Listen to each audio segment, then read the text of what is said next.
And at the end of that meeting, probably in the first 2 minutes, I'll know exactly whether or not a deal can be made. President, you mentioned your upcoming meeting with President Putin. Can Yeah. you tell us what you hope to get out of that and whether you'll consider inviting President Zelensky to join?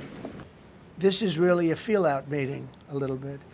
And President Putin invited me to get involved. He wants to get involved. I believe he wants to get it over with. Now, I've said that a few times, and I've been disappointed because I'd have like a great call with him, and then missiles would be lobbed into Kiev or some other place, and you'd have 60 people laying on a road dying.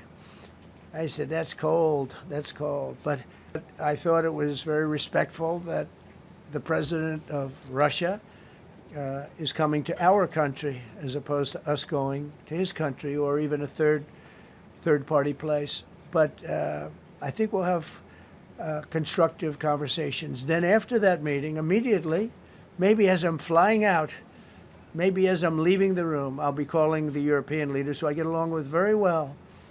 And, you know, I have a great relationship, I think, with all of them. And I get along with Zelensky, but, you know, I disagree with what he's done. Very, very severely disagree. This is a war that should have never happened, wouldn't have happened. But I'll be speaking to Zelensky. The next meeting will be with Zelensky and Putin, or Zelensky and Putin and me. I'll be there if they need. But I want to have a meeting set up between the two leaders. I was a little bothered by the fact that Zelensky was saying, well, I have to get constitutional approval. I mean, he's got approval to go into war and kill everybody, but he needs approval to do a land swap because there'll be some land swapping going on. I know that through Russia and through conversations with everybody to the good, for the good of Ukraine. Good stuff, not bad stuff. Also, some bad stuff for both. So there's good and there's bad. But it's very complex because you have lines that are very uneven, and there'll be some swapping, there'll be some changes in land, and the word that they will use is, you know, they make changes. We're going to change the lines, the battle lines. Russia's occupied a big portion of Ukraine.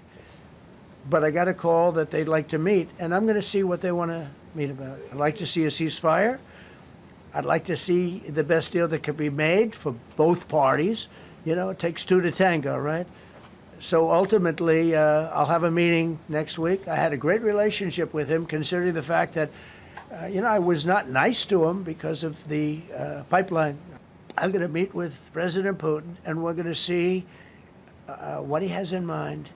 And if it's a fair deal, I'll reveal it to the European Union leaders and to the NATO leaders, and also to President Zelensky. I think out of respect, I'll call him first, and then I'll call them after. And I may say, lots of luck, keep fighting, or I may say we can make a deal. I will tell you this, I've seen a poll coming out of Ukraine. 88% of the people would like to see a deal made. What's the definition of a good deal? I'll tell you after I hear what the deal is. Because there could be many definitions. You know, you're talking about a very large and complex situation. Well, we're going to have a meeting with Vladimir Putin, and at the end of that meeting, probably in the first 2 minutes, I'll know exactly whether or not a deal can be made. How will you know that? Because that's what I do. I make deals.